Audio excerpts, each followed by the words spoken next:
ইমান দিন বহু সমালোচনা কৰিলোঁ, কিন্তু আজিৰ তাৰিখত এই সমালোচনাৰ কোনো আমি সমাধা বিচাৰি পোৱা নাই। খুবেই বেয়া লাগে, সমালোচনা কৰাটো বেয়া লাগে, কিন্তু তথাপিও কৰিবলৈ বাধ্য হৈছোঁ। যিহেতু গোটেই ভাৰতবৰ্ষত আমি সকলোৱে সপোন এটা লৈ আশাৰে 2014 UPA চৰকাৰক আঁতৰাই আমি NDA চৰকাৰক আনিছিলোঁ। নৰেন্দ্ৰ মোদী ডাঙৰীয়াৰ নেতৃত্বত BJP চৰকাৰক আমি কেন্দ্ৰত আসনভাৰ দিছিলোঁ।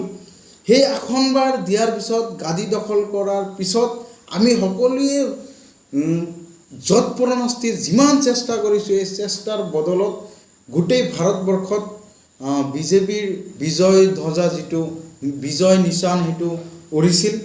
আৰু তেতিয়াৰ পৰা আমি বহুত সপোন দেখিছিলোঁ। আমাক মোদী ডাঙৰীয়াই বহুত সপোন দেখুৱাইছিল যে বছৰত 2 কোটি চাকৰি, নিবনুৱা যুৱক যুৱতীসকলৰ কাৰণে বছৰত 2 কোটি চাকৰি দিয়াৰ কথা আছিল। জিৰো বেলেঞ্চৰ যিবিলাক একাউণ্ট, এই একাউণ্টত 15 লাখ কোটি টকা দিয়াৰ কথা আছিল। বিদেশৰ কলাধন ভাৰতবৰ্ষত আনি যিসকল নিবনুৱা যুৱক যুৱতী, শ্ৰমিক শ্ৰেণী, খাটি খোৱা ব্যক্তিসকল আছিল, লেবাৰ শ্ৰেণীসকল আছিল, তেখেতসকলক কৰ্মসংস্থাপনৰ ব্যৱস্থা কৰি দিয়া। তাৰপিছত কথা আছিল বৃহৎ নদী বান্ধৰ উপৰিও স্পেচিয়েল ৰাজ্য, অসমখনকো স্পেচিয়েল ৰাজ্যৰ কথা কোৱা আছিল। 12 মে'ৰ পিছত বাংলাদেশৰ টালি-টোপোলা বান্ধি বাংলাদেশলৈ যোৱাৰ কথা আছিল। বহু সপোন আমি দেখিছিলোঁ। 2014 নিৰ্বাচনী বৈতৰণি, যেতিয়া নিৰ্বাচন চলি আছিল, নিৰ্বাচনী প্ৰাকখনত, নিৰ্বাচনৰ সময়ত আমাক বহু সপোন দেখুৱাইছিল। আমি ভাবিছিলোঁ যে হয়, আমি শিক্ষিত যুৱকসকল আছোঁ, আমাক এতিয়াৰ পৰা যদি কেন্দ্ৰত দিল্লীত মোদী ডাঙৰীয়াৰ নেতৃত্বাধীন চৰকাৰ হয়, তেতিয়া আমি চাকৰি সঁচাকৈ নিশ্চয়কৈ পাম বুলি এটা আশাৰে বাট চাই আছিলোঁ। লাহে লাহে যিটো চৰকাৰ গঠন কৰাৰ পিছত মোদী ডাঙৰীয়া প্ৰধানমন্ত্ৰী হ'ল। প্ৰধানমন্ত্ৰী হোৱাৰ পিছত আমি আজি 7 বছৰ হৈ গ'ল। 7 বছৰতো আমি কোনো ধৰণৰ পৰিৱৰ্তন বুলি তেখেতসকলে কৈছিল, পৰিৱৰ্তন আমি দেখিবলৈ পোৱা নাই। এইটো খুবেই দুৰ্ভাগ্যজনক বিষয়।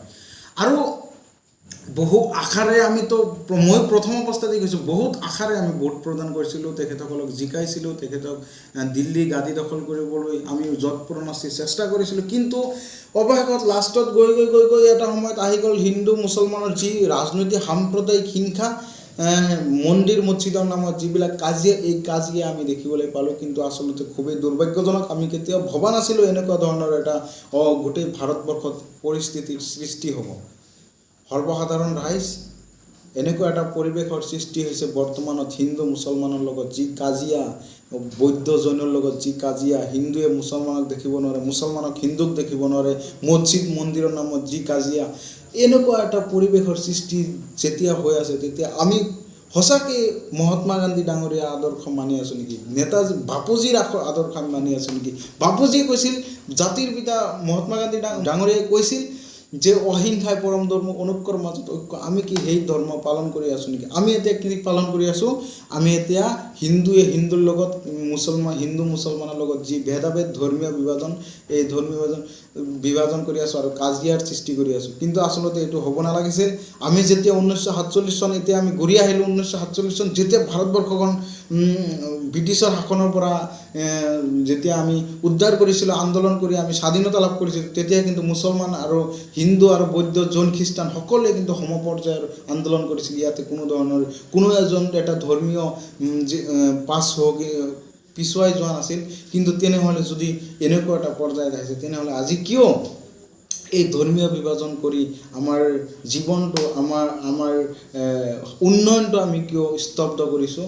আজি গোটেই ভাৰতবৰ্ষত দেখিবলৈ গ'লে সকলো পৰ্যায়ত সমস্যা।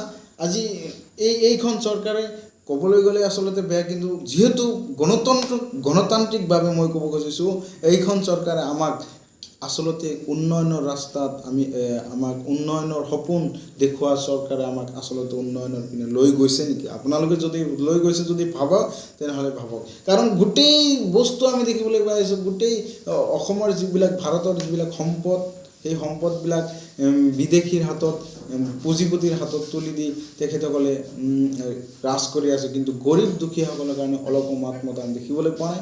আমি দেখিবলৈ পাইছোঁ কিছুমান তথাকথিত ব্যৱসায়ীসকলে তেখেতসকলে বহু ভাৰতবৰ্ষৰ পৰা ধন লুটি পুটি লৈ বিদেশত গৈছে, কিন্তু আজিৰ তাৰিখতো আমাৰ কোনো ধৰণৰ গৰীব দুখীয়া খাটি খোৱাসকলৰ কাৰণে কোনো ধৰণৰ মাত মতা আমি দেখিবলৈ পোৱা নাই।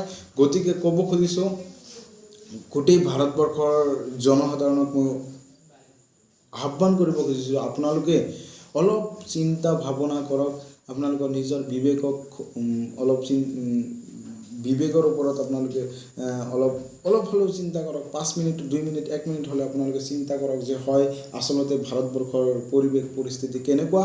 যদি ভাৰতবৰ্ষৰ পৰিৱেশ পৰিস্থিতি যদি ঠিকেই আছে, ভাল বুলি আপোনালোকে অনুভৱ কৰে, তেনেহ'লে আপোনালোকক মই একো নকওঁ। যদি অলপ ইফাল সিফাল হৈছে আপোনালোকে চিন্তা কৰি আগন্তুক দিনত কেনেকুৱা ব্যক্তি কেনেকুৱা ধৰণৰ ৰাজনৈতিক দলৰ লগত সমৰ্থন কৰি কোনটো দল আপোনালোকে গাদী দখল কৰাত সহযোগ কৰিব, আপোনালোকে অলপ চিন্তা কৰক। গতিকে মই বেছি নকওঁ, মোৰ আজিৰ এই ভিডিঅ'টো মই পৰ্যবেক্ষণ কৰি চাইছোঁ গোটেই অসমৰ পৰিৱেশ লগতে গোটেই ভাৰতবৰ্ষৰ যি পৰিৱেশ, সেই পৰিৱেশ আচলতে ভাল নহয়। লাহে লাহে দিনক দিনে বেয়াৰ পিনে গতি কৰি আছে। ধৰ্মীয় বিভাজন, সাম্প্ৰদায়িক হিংসা চলি আছে বুলি আমি এটা ধাৰণা কৰিছোঁ।